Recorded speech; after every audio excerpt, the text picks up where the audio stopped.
સમાચારમાં આગળ વાત કરીએ જંબુસરની તો જંબુસર તાલુકાના ડોલિયાથી દેણવા ગામને જોડતા કરોડોના ખર્ચે બની રહેલા બ્રિજના કામમાં મોટી બેદરકારી સામે આવતા સ્થાનિકોમાં ભારે રોષ ફેલાયો છે। છેલ્લા અંદાજે 10 વર્ષથી આ બ્રિજનું કામ ચાલી રહ્યું છે, પરંતુ હજુ સુધી તે જનતા માટે શરૂ થઈ શક્યો નથી।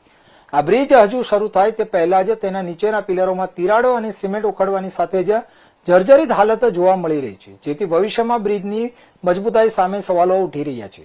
જંબુસરના માજી ધારાસભ્ય કિરણભાઈ મકવાણાએ સ્થળ તપાસ કરીને કામની નબળી ગુણવત્તા અંગે ગંભીર આક્ષેપો કર્યા છે અને ઉચ્ચ સ્તરીય ટેકનિકલ તપાસની માંગ પણ કરી છે।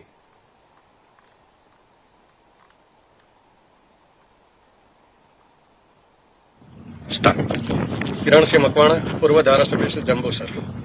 આજ રોજ ડોલિયા દેણવા બ્રિજનું જે કામ ચાલુ છે એની નિરીક્ષણ માટે આવ્યો હતો।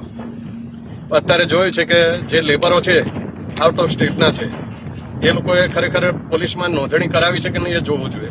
બીજું કે એ પોતે ગુનેગાર છે કે નહીં એની પહેલા તો એના આઈ કાર્ડ પ્રમાણે એને તપાસ કરવી જોઈએ। બીજી વસ્તુ, જે કંઈ લેબરો આવેલા છે ઝારખંડના છે, પણ એ લોકોને કોઈ સેફટી નથી સેફટી બૂટ કે નથી એને માથે એ। બીજી વસ્તુ કે જે કંઈ અત્યારે સ્ટીલ જે વાપરવામાં આવે કોટિંગ છે, પણ તમે જોઈ લો છો કે કોટિંગ શાના માટે હોય કે ખરેખર એને કાટ ના લાગે એટલા માટે, પણ આપણને દેખાય જ છે અત્યારે જુઓ કે સળિયા કાટ ખાયેલા જ દેખાય છે। હું એવું કહું કે ખરેખર આ લોકોને ઉપયોગી આ બ્રિજ છે, ખરેખર વહેલી તકે આ બનવો જોઈએ, પરંતુ જો આવા ને આવા જ કામો થશે તો આ બ્રિજનું કામ મને નથી લાગતું કે મજબૂતાઈથી થઈ રહ્યું છે। અત્યારે પણ જે એનો બ્રિજનો જે પિલર છે એ જર્જરિત હાલતમાં છે। મેં જોયું છે કે એની ખરેખર જે એ હોવી જોઈએ સેફટી અને એનું ફિનિશિંગ હોવું જોઈએ, એ ફિનિશિંગ નથી અને વેઠિયાવાળ મતલબ વેઠ જ ઉકાળેલી છે।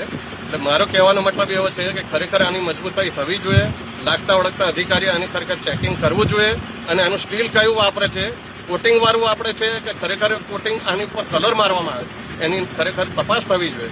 અને જે કંઈક બી ક્યુબ વાપરે છે ટેસ્ટિંગના એ ક્યુબની પણ લોકો સામે સમક્ષ મૂકવું જોઈએ કે ખરેખર ટેસ્ટિંગ માટેનું ખરેખર પોઝિટિવ છે કે નેગેટિવ એ પણ આ લોકોએ મૂકવું જોઈએ। હું એવું વિચારી રહ્યો છું કે આગામી દિવસોની અંદર આ જો વહેલી તકે પૂર્ણ નહીં થાય તો હજુ પણ મને એવું લાગે છે કે હજુ 1 વર્ષ નીકળી જશે।